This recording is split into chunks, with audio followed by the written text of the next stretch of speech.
Hello everyone, welcome to Greyhammer. This is your host, Tommy Bishop, and today we're going to be doing a little bit of a feeding video for my Veiled Chameleon. Here she is. She's about a year old, and her name is Tiamat.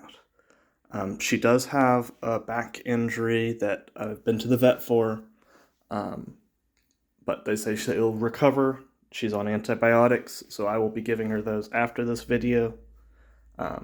Once she's kind of riled up from eating. So the setup, we've got this screen cage. That's the door there. I've got this light set up that produces heat. Oh, she's mad at me. And then I've got this, which I believe, that stays off because this produces enough heat to have a 90-degree basking temperature.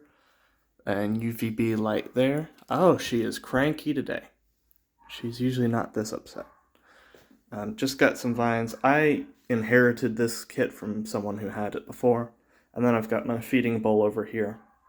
And then I've got this humidifier. Today we're going to be feeding her some refrigerated grasshoppers.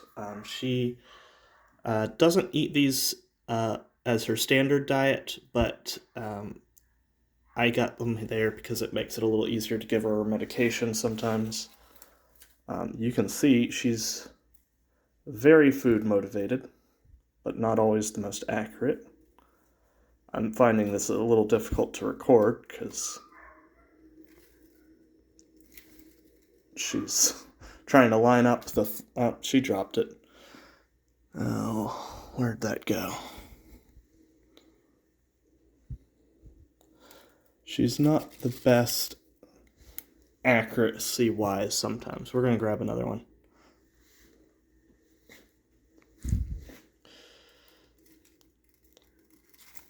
There she goes. So she's going to snack on that, and I'm going to look for that other one. This is a bioactive setup. We've got springtails and isopods in here. So they will clean up any carcasses down here in the leaf litter, but I'd prefer that it went to feed her, but I'm not saying it. I am considering building her a larger enclosure. I don't know if she needs it necessarily, because I don't feel like she's super cramped, but I'm looking into building reptile enclosures, and I think it would be a good start. Kind of set it up the way that I want to, instead of all the stuff that's in here. Let's see. She hasn't eaten for a little bit, so she should be hungry. She looks more motivated about my tongs than about what's actually here. Normally, I would feed her dubia roaches or superworms and crickets, but this is what I've got right now. I try and keep her diet pretty varied. There she goes. She might get, I might get her some hornworms soon. I know they're only really for treats, but haven't given it to her yet. So, might be worth. I know chameleons love them.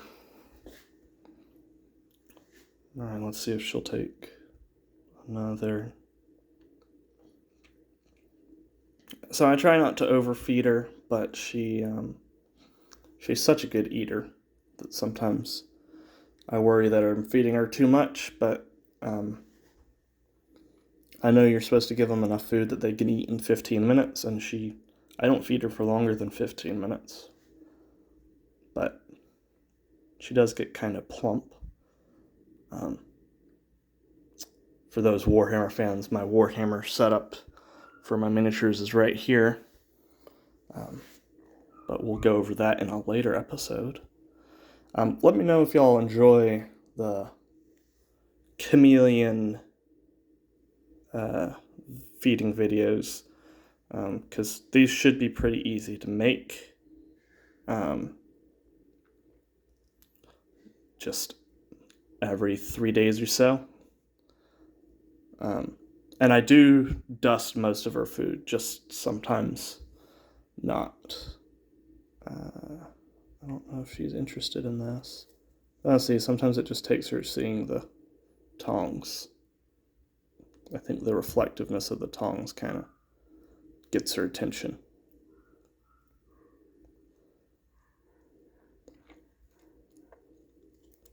Oh, that was a miss.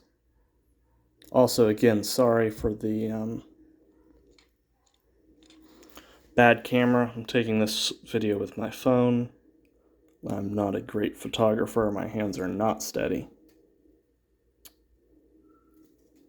Oh, that was a bad miss there. She's pretty good most of the times on grabbing her food.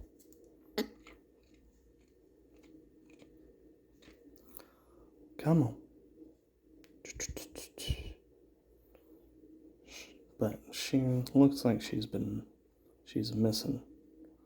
But I've checked the temperature here. It gets around 90 degrees. And I keep the fogger going. I don't have a mister system. So basically it just drips from the screen onto the leaves. And that's how she drinks. But she got that one. Good girl. Yeah, all my lizards that I've ever had have all been named after dragons. So Tiamat's the one name she gets. I do have this project where I want to build a big terrarium, but that will be for the next house. So that's a little ways off. I know that these grasshoppers that come pre-killed aren't gut loaded, so maybe not the best nutritional content, but it does give her some variety, and just crickets die off so quick. So this is I feel like it's got a harder exoskeleton, so maybe she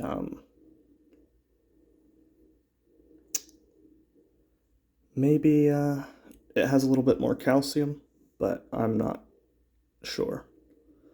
She looks like she might be winding down, might be full. I'm probably going to get some more super worms for her. She really likes those. But I think that's going to wrap it up for this episode. She's kind of... yeah, she's decided she is not hungry anymore. So I'll feed her probably next week, early on next week. And I'll show you that there. But she's probably just going to get all nice and warmed up. She doesn't look too fat right now. You can see those ribs. So she's probably going to soak up all that heat and all that UVB, digest all the calcium she can get out of that meal. So I'm going to leave her alone because I don't want to stress her out too much. Thanks for watching, everyone. Please like, subscribe, and comment about your chameleons or questions about chameleons. I haven't kept her for very long. And if there's anyone who's sees something wrong with this setup, I've done my best to set it up as well as I can. And the vet said that it looked good, but you know, there's so many differing opinions. Let me know what you think. She's being a little goofy. Alright, but that's it for this episode. I'll see you in the next one. Thank you.